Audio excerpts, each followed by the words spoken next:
Vamos lá, essa é a segunda vez que eu gravo esse vídeo. A primeira vez eu gravei, esqueci de ligar o microfone. Quando eu fui ver, o vídeo estava mudo. E o vídeo tinha ficado gigantesco, enorme. Eu acho que eu tinha falado mais de 40 minutos. Aí eu disse, eu não acredito. Mas enfim, vamos lá, porque esse vídeo eu queria preparar muito. Aliás, já fazia tempo que eu queria fazer esse vídeo para expor esses livros para vocês. No vídeo de hoje é meu top 10 dos melhores livros de todos os tempos. Aqueles livros, sabe, que te prende de algum jeito, te molda de algum jeito, te faz refletir de forma muito mais profunda. Enfim, todos esses livros, de alguma forma ou de forma muito ampla, me atingiu de forma muito profunda. Então por isso que eu selecionei esses 10 como os melhores de todos os tempos para mim. Claro que essa lista pode mudar ao longo do tempo, porque tudo é possível nesse mundo em que vivemos, porque pode aparecer livros, né, novos e com certeza aparecerão algumas leituras novas. Então vai aparecer livros novos e esses livros novos são novas histórias e talvez essas histórias também podem me marcar de algum jeito. Então é isso. Vamos lá para o meu top 10 dos melhores livros de todos os tempos. Vem comigo, já deixa o like, se inscreve no canal se não tá inscrito e claro, ativa o sininho porque eu tô preparando muita coisa boa aí para vocês. Tem muita coisa por aí. Vem, eu vou começar essa lista de trás para frente, tá? Então vou começar ali do 10º até o primeiro lugar. Foi difícil fazer esse ranking, eu confesso, mas eu tô bem satisfeito por ter finalizado. Demorou mais de um mês para decidir quais seriam esses 10 livros, mas eu tô muito feliz porque eu acho que essa lista tá muito redondinha. E eu sei muito bem que vocês aí leram algum desses livros ou querem muito ler. Já comenta aqui embaixo se vocês querem muito ler algum desses ou se já leu. E se leu, eu quero saber o que vocês acharam. Vamos lá. 10º lugar. O Último Dia de um Condenado, de Victor Hugo. Esse livro me marcou bastante, eu li logo após a leitura dos Miseráveis. Eu não li ele primeiro, inclusive, eu já quero dar essa dica. Se você quiser começar a ler Victor Hugo, né, então eu indico muito esse livro. Apesar dele ser menor, mas você já sente muito da essência do autor, que é maravilhosa. Em O Último Dia do Condenado, a gente vai acompanhar essa história desse homem, que de fato é o último dia dele. E aí o leitor vai se deparar com uma gama de temas ali dentro, desde arrependimento, questões existenciais, muitas filosofias, nada muito rebuscado, mas eu posso dizer que é um romance bastante profundo, que nos faz refletir sobre tanta coisa, sobre a banalidade da sentença de morte, sobre o sistema carcerário. E além do mais, esse romance que o Victor Hugo escreveu, eu acho que ele queria muito denunciar sobre a banalidade. Se eu não estou enganado, era mais ou menos isso. Tem vídeo aqui no canal, faz muitos anos que eu li. Mas ele queria mais denunciar essa banalidade da sentença de morte ali. Maravilhoso, esse livro me atingiu profundamente. Até hoje ele vai e volta ali na minha mente. Eu amo demais essa obra. 9º lugar. A Ridícula Ideia de Nunca Mais Te Ver, de Rosa Monteiro. Eu sou apaixonado por Rosa Monteiro, pelos livros dela, pelo que ela traz em suas obras e sobretudo nesta obra. Primeiro, eu acho uma obra muito inovadora, porque ela mescla ali biografia e autobiografia. Biografia da Marie Curie, aquela cientista que descobriu o rádio, e por outro lado, a autobiografia, né? A história de vida dela. Ela vai falar sobre o luto, ali em paralelo com a história da cientista. A cientista perdeu o marido, em algumas circunstâncias ali também de acidente, mas claro, também relacionado ao vítima, né, também da contaminação do rádio. Em contrapartida também teve a perda do marido da Rosa Monteiro e ela faz esse paralelo, né, entre a vida dela e a vida da cientista para falar um pouco do luto, dessa ideia, dessa ridícula ideia de nunca mais te ver, nunca mais ver aquele amado, né, aquele ser que ela escolheu para ser o marido. Genial, maravilhoso, eu amo demais esse livro e no futuro eu quero reler com certeza. 8. Diante da Dor dos Outros, de Susan Sontag. Eu sou apaixonado por esse livro. O primeiro livro que eu li de Susan Sontag, acho que o primeiro contato que eu tive com a Sontag foi com o livro de entrevista que ela deu para Rolling Stones. Maravilhoso. Inclusive eu indico, se você quiser entrar no mundo da escrita de Susan Sontag, das histórias dela, ou esse Diante da Dor dos Outros, ou se não tiver, pega também a entrevista da Rolling Stones, que ali tem uma essência bem bacana. Enfim, o caso ali do Diante da Dor dos Outros é genial, porque ela comenta muito, ela traz essa reflexão a respeito das imagens de guerras, de sofrimento, de catástrofes, e o quanto isso nos impactam, e o quanto essas imagens nos impactam. E aí tem toda essa reflexão, né? No período em que eu estava lendo, né, nessa época em que eu estava lendo esse livro, eu pesquisava muito a respeito desse tema. E uma coisa que me chamou a atenção na época foi que eu vi algum lugar dizendo que nós, seres humanos, não estamos adaptados para ver e nos deparar com essas notícias o mundo afora, porque assim, né, ela fala muito sobre o avanço da internet e claro, a popularização da TV, e com isso trouxe esse telejornalismo e todas as notícias, e aí eles fazem o quê? Um compilado de todas as notícias do mundo, dentre elas guerra, catástrofes e outras coisas a mais, e a gente se depara com essas imagens, ou seja, com a dor dos outros. Diante dessas dores, como nós reagimos, como isso tudo nos impacta, né? Então, essa reflexão. E aí, trazendo, como eu disse, que nessa época eu pesquisava muito, e aí nós, seres humanos, segundo essas pesquisas, não estamos acostumados, não somos adaptados a se deparar com tudo isso, né? Coisas mundo afora. Nós, seres humanos, fomos adaptados para ver o nosso entorno, ou seja, a gente consegue lidar com o nosso entorno, e muitos de nós não conseguimos lidar com o geral ali de coisas que está a milhares de quilômetros da gente, como catástrofes e guerras. Então isso, de certa forma, pode sim adoecer uma pessoa através dessas imagens, dessa dor dos outros. É extremamente reflexivo, eu gosto bastante desse livro. E olha, é um livro para ser relido constantemente, porque ele sempre vai trazendo reflexões. Eu já li 2 vezes e é genial. 7º, Castas, de Isabel Wilkerson.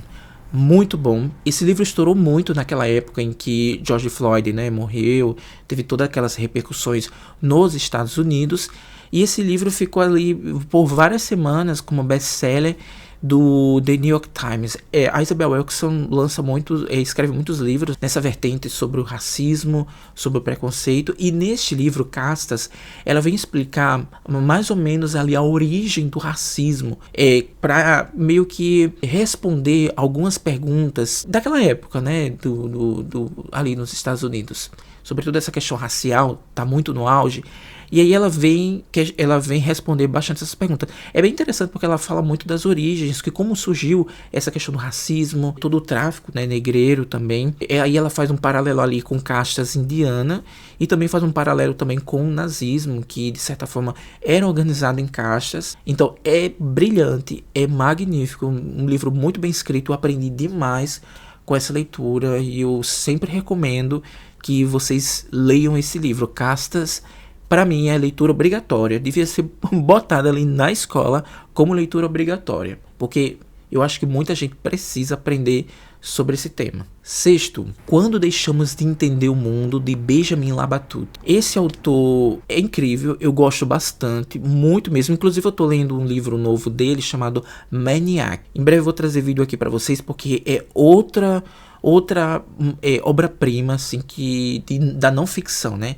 Esse livro, Quando Deixamos de Entender o Mundo, é de não ficção, onde ele vai se debruçar ali sobre as histórias, né, dos cientistas, não o que eles descobriram, mas o que eles pensavam e o quanto a mente deles era moldado, era uma mente diferente do ser comum na Terra. Eles pensavam muito além, o Benjamin fala muito disso, né, que eles pensavam muito além da compreensão de nós seres réis mortais. Então ele cita ali diversos cientistas como Isaac Newton, o próprio Einstein, que eles tinham um pensamento além do comum, né? E com isso descobriu coisas formidáveis, que muitas dessas coisas se transformou talvez em uma arma de destruição em massa. E é interessante que nesse livro tem até um exemplo ali de um cientista, um matemático, que descobriu algo que poderia destruir o ser humano. E aí ele se desfez, né? Ele conta ali que esse homem se desfez de todos esses papéis que ele tinha, que mostravam esses cálculos, que poderiam ser algo muito catastrófico, e ele sabia disso. Então ele vai mostrar sobre isso. É muito, muito, muito bom. Eu recomendo demais essa leitura. E essa leitura, até hoje eu carrego comigo essa mensagem, sabe? Desses seres, né? Que tem uma compreensão maior do que a nossa. Vamos para os 5 últimos. Número 5. Os Brusudangas, de Lima Barreto. Maravilhoso. Eu sou apaixonado por esse livro. Um dos meus favoritos da literatura brasileira. Os Brusudangas foi escrito há mais de 100 anos, mas ele é um retrato do mundo atual, aliás, do Brasil atual. Porque ali a gente vai se deparar com um país fictício chamado Brusundanga, que se você começar a ler, você vai dizer, não, isso é o Brasil, isso é o Brasil.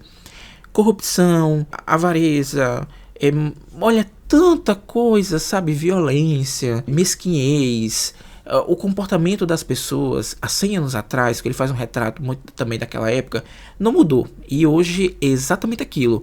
E eu fico assim, muito chocado, porque parece que o Lima Barreto previu coisas atuais. Além do mais, é um livro, para mim, o Lima Barreto foi um autor muito visionário de conseguir sintetizar tudo isso, que é tão atual hoje, que eu fico assim, como é que pode um autor fazer um negócio desse tão bom? Muito bom. Recomendo demais. Número 4, Cosmos, de Carl Sagan. Esse livro, para mim, também deveria ser leitura obrigatória na escola. Eu trago Cosmos, de Carl Sagan porque esse livro me moldou. Me moldou de uma forma muito profunda. Eu lembro que quando eu era ali criança, pro início da adolescência, eu tinha uma fita VHS, né, aquelas fitas de vídeo, que tinha alguns trechos da série Cosmos lá da década de 80, que o Carl Sagan fez, meio que adaptando esse livro. E eu lembro que eu assisti várias vezes e eu disse, eu quero ser cientista. E eu acho que minha profissão hoje deve-se muito a isso, né? Depois, anos depois, eu vim ler esse livro. Aliás, eu não sabia na época que era originário de um livro, mas Carl Sagan modificou minha mente. E aí eu fiz vestibular, entrei para a área da saúde, fiz mestrado, pesquisei, publicou artigo. Então tem muita coisa que o Carl Sagan também jogou aquela cimentinha. Eu digo a vocês que esse livro é muito importante porque ele fez isso não só comigo, mas com diversas pessoas do mundo afora. Eu acho que quem teve contato com a obra de Carl Sagan sentiu um pouco disso, né? Pegou um pouco, bebeu um pouco dessa fonte. Maravilhoso, vale muito a pena ler esse livro, apesar de ter algumas coisas ali que é um pouco ultrapassada, mas vale muito a pena, muito mesmo. É um livro divisor de águas na vida de muita gente. Eu acho que na minha sobretudo. Leio. Número 3. O Deserto dos Tártaros, de Dino Buzzati. Esse livro, até hoje, gente... Olha, tem vídeo aqui no canal, vocês precisam ver. Eu fiz uma análise sobre ele, porque esse livro me impactou muito. Eu chorei bastante lendo esse livro. Ele é muito divergente, né? Algumas pessoas não gostam. Eu gostei bastante. A priori, quando eu comecei a ler, eu não estava gostando, não estava me conectando. E ao longo do tempo, eu percebi que era assim mesmo. O ritmo do livro seria dessa forma. E é bem interessante você seguir nessa lógica, porque nada acontece. O Giovanni Drogo, que é o personagem principal, ele recebe um comunicado, né, que ele vai, de certa forma, exercer ali o seu serviço militar em uma espécie de forte meio que muito distante, quase abandonado, em que nada acontece. E aí eles ficam esperando uma batalha o tempo inteiro. Então, é isso, gente. Aí, depois que eu terminei o livro, eu fiquei sem entender. Aí depois a ficha caiu. A gente fica esperando tanto algo acontecer. Sabe aquela história em que você fica esperando chegar no topo e às vezes nem chega? Porque o caso de Giovanni Drogo, ele espera e algo nunca chega. E você fica esperando e nada chega. E às vezes, e muitas vezes, o percurso e o esperar já é o que você precisa. Simplesmente o percurso e o esperar é tudo. Porque, vejam bem, eu acho que talvez você aí que esteja assistindo já sentiu isso. Que quando você quer muito um objeto, eu queria muito, vou trazer o exemplo de um livro muito desejado. Você trabalha, junta aquela graninha para comprar aquele objeto ou aquele livro. E aí quando você compra, aí você diz, bom, é só isso? Sabe? Você não curtiu o percurso, aquele gostinho de juntar o dinheiro ali todo mês, aquela coisa, sabe? Aquela euforia, aquela adrenalina. Então tudo isso é muito prazeroso. Mas é quando chega no ápice, é só isso. Então o Giovanni Drogo, em O Deserto dos Tártaros, traz muito essa percepção de que você espera algo e nunca acontece. Talvez o percurso é o que você precisa. Lindo, maravilhoso, muito reflexivo. Eu amo demais esse livro. Vale muito a pena ler. Número 2. Os Miseráveis, de Victor Hugo. Eu gosto bastante desse livro. Quem me acompanha aqui no canal já sabe muito tempo que eu tive umas divergências com essa obra. Tentei ler por diversas vezes, não passava da página 200. Mas um belo dia eu fiz uma leitura coletiva e deu certo. Terminei aos prantos. Eu acho que quem leu Os Miseráveis vai saber muito bem a forma como esse livro termina. Então eu sou apaixonado por esse livro. E o personagem, o Jean Valjean, é o meu personagem favorito de toda assim da literatura. Porque a gente consegue observar naquele personagem tudo de bom que há no ser humano. A questão para ajudar alguém sem querer nada em troca. A resiliência, sabe? É muito, muito perfeito esse livro. Muito perfeito. E se você quiser rever, né? Você quiser ler esse livro, aqui no canal tem uma playlist com todos os vídeos que eu fiz análise ali por metas dessa obra. Primeiro lugar, acho que vocês já sabem, porque é meu livro favorito da vida. Inclusive eu tô querendo reler este ano e eu tô com medo de não ser mais o meu livro favorito da vida, que é É Isto um Homem, de Primo Levi. Primo Levi para mim também é o meu autor favorito da vida. Eu gosto bastante do Primo Levi. Em É Isto um Homem, Primo Levi, ele traz essas memórias do campo, né, em que ele ficou por algum tempo durante a Segunda Guerra Mundial. E é interessante porque eu acho esse livro muito diferente dos demais livros. Primeiro, ele praticamente escreveu no calor do momento. Pouco tempo após a saída do campo, ele já publica essa obra, que a priori não tem muita repercussão. Na biografia que eu li dele, ele não teve muita repercussão, até porque muitas editoras não queriam lançar livros desse momento tão dolorido. Tinha acabado de terminar a guerra e você já queria publicar um livro sobre as dores desse período? Quem diabo queria ler isso? Então, com muita insistência, ele consegue publicar e vira aí um best-seller, um livro muito bem falado, porque ele traz aqui de uma forma muito significativa, né, essa questão da perspectiva do ser humano ali dentro.